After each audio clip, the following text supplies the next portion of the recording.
Assalamualaikum warahmatullahi wabarakatuh. Halo semuanya, perkenalkan nama saya Sabrina dari Stikes Rumah Sakit Hufsada, Prodi S1 Fisioterapi. Pada kesempatan kali ini saya akan menjelaskan tentang sel prokariotik atau sel bakteri. Berikut penjelasannya. Menurut sejarahnya, bakteri pertama kali dikenalkan oleh seorang ilmuwan asal Jerman bernama Christian Gutenberg pada tahun 1838. Kata bakteri diambil dari bahasa Yunani kuno yaitu bakterion, yaitu bentuk diminutif dari bakteria yang memiliki arti batang atau tongkat karena penampakan bentuk dari sel bakteri adalah berbentuk batang saat pertama kali diamati di bawah mikroskop. Bakteri disebut juga mikroorganisme bersel satu atau uniseluler dengan tipe sel prokariot karena belum memiliki membran inti yang melapisi materi genetiknya. Sel bakteri memiliki ukuran antara 0,2 sampai 5 mikrometer dan berbentuk bola atau bulat atau koki, spiral, dan batang atau basil. Dalam tubuh sel bakteri terdapat beberapa komponen yang memiliki fungsi tertentu dan saling bekerja sama untuk menyokong kehidupan dari bakteri. Komponen-komponen tersebut diantaranya adalah pili. Pili atau pilus adalah struktur berbentuk rambut halus yang menonjol dari dinding sel. Pili disebut juga sebagai bulu getar yang tersusun dari molekul-molekul protein. Fungsi pili adalah sebagai penghubung saat bakteri melakukan konjugasi. Konjugasi menyebabkan terjadinya penukaran materi genetik antar sel bakteri dan penukaran materi genetik ini berfungsi untuk melanggengkan eksistensi bakteri di lingkungannya. Lalu selain itu, pili juga berfungsi sebagai perekat antar sel bakteri satu dengan yang lainnya, yang nantinya akan membentuk suatu kesatuan yang disebut dengan istilah biofilm. Kemudian, pili hanya terdapat pada spesies bakteri gram negatif. Contohnya adalah Escherichia coli. Selanjutnya adalah kapsul, di mana disebut juga endospora bakteri yang merupakan struktur pelapis bagian luar sel bakteri.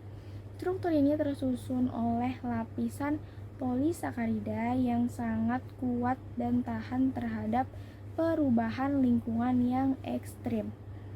Sehingga fungsi utama dari kapsul bakteri adalah untuk melindungi sel bakteri dari kerusakan bahkan kematian sel yang berada di lingkungan yang tidak menguntungkan. Struktur kapsul ditemukan pada beberapa spesies bakteri dari kelompok bakteri gram negatif maupun gram positif. Kapsul bakteri hanya terbentuk saat pada fase dorman atau fase inaktif yang nantinya bakteri tidak akan melakukan aktivitas untuk sementara waktu.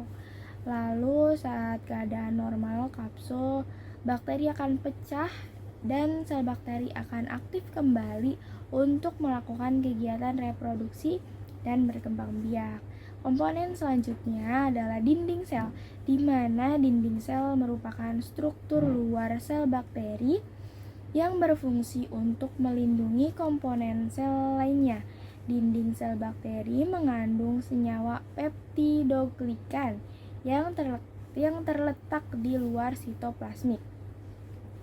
Peptidoglikan adalah struktur kompleks polisakarida yang mengandung dua jenis gula turunan berupa asam N-asetil glukosamin dan asam N-asetil muramat yang dihubungkan oleh ikatan beta 1,4 glikosidik.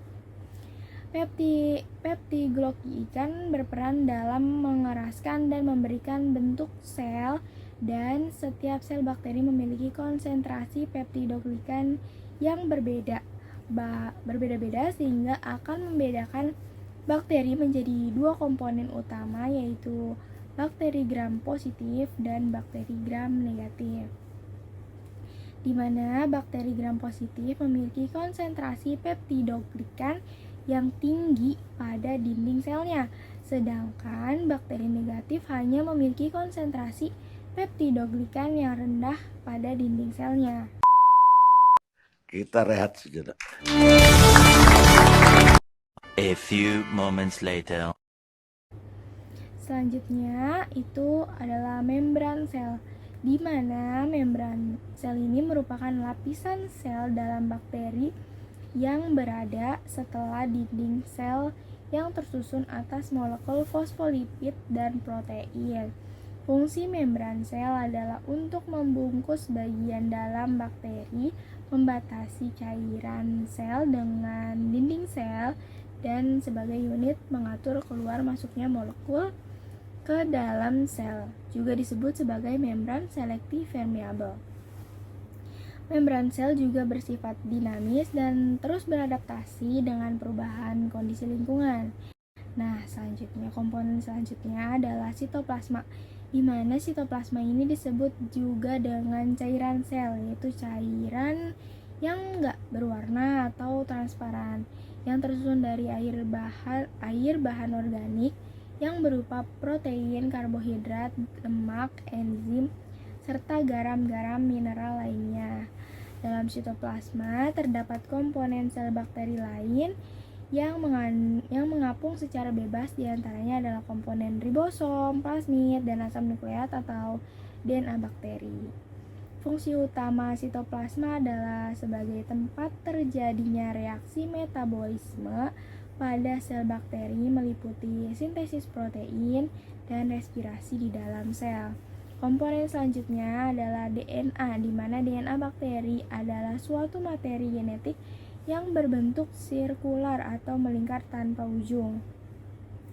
DNA bakteri disebut juga sebagai anak inti atau nukleus karena DNA ini tidak dilapisi oleh membran inti, sehingga bakteri disebut sebagai sel prokariot. DNA bakteri secara langsung bercampur dengan komponen sel lainnya di dalam sitoplasma, dan fungsi utama DNA adalah untuk mengatur aktivitas internal sel bakteri melalui sistem pengaturan sintesis protein.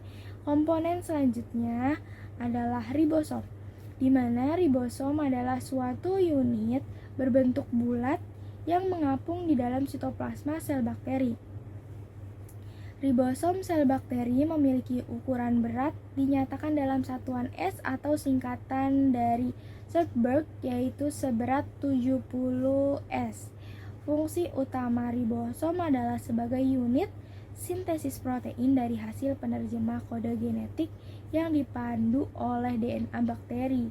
Nah, komponen selanjutnya itu adalah plasmid, di mana plasmid adalah DNA tambahan pada sel bakteri atau disebut juga dengan DNA ekstra kromosomal bakteri. Plasmid berbentuk sirkular namun hanya berukuran pendek. Plasmid dapat bereplikasi secara otonom tanpa tergantung pada DNA utama bakteri. Nah, dalam suatu sel bakteri ditemukan lebih dari satu plasmid dengan ukuran yang sangat bervariasi. Fungsi plasmid adalah untuk menjadi gen tertentu yang diperlukan oleh sel bakteri agar dapat bertahan hidup pada keadaan yang kurang menguntungkan, salah satunya untuk membentuk endospora atau kapsul. Nah, komponen selanjutnya itu terakhir dari sel bakteri adalah flagela, di mana flagela adalah sebuah struktur filamen sitoplasmik yang kompleks dan menonjol ke atas dinding sel bakteri. Flagela tersusun oleh sebuah protein bernama flagellum yang tidak bercabang dan berukuran panjang mirip seperti cambuk, kemudian tersemat di antara selaput membran sel.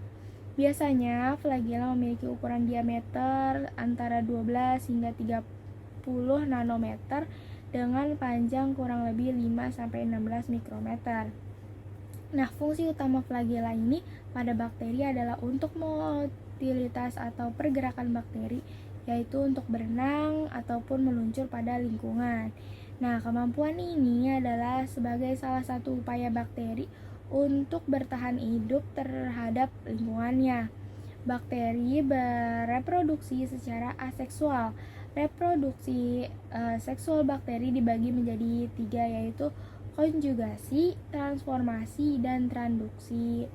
Konjugasi sendiri pengertiannya yaitu tahap reproduksi seksual pada bakteri yang ditandai dengan pemindahan materi genetik secara langsung. Transformasi itu adalah perpindahan materi genetik berupa DNA dari sel bakteri yang satu ke sel bakteri yang lain. Transduksi itu adalah pemindahan materi genetik bakteri ke bakteri lain dengan perantara virus. Satu virus mengguncang dunia, virus dari kota Wuhan, Cina. Virus yang sangatlah berbahaya, nama virus adalah corona. Tetap tenang dan juga waspada, yang penting jaga kebersihannya. Berdoa pada Allah Ta'ala agar semua sehat sentosa. Sekian penjelasan saya tentang sel prokaryotik. Semoga penjelasannya dapat bermanfaat untuk kita semua. Dan mohon maaf apabila ada penjelasannya yang kurang atau penyampaiannya masih kurang jelas. Thanks for watching. Bye bye guys.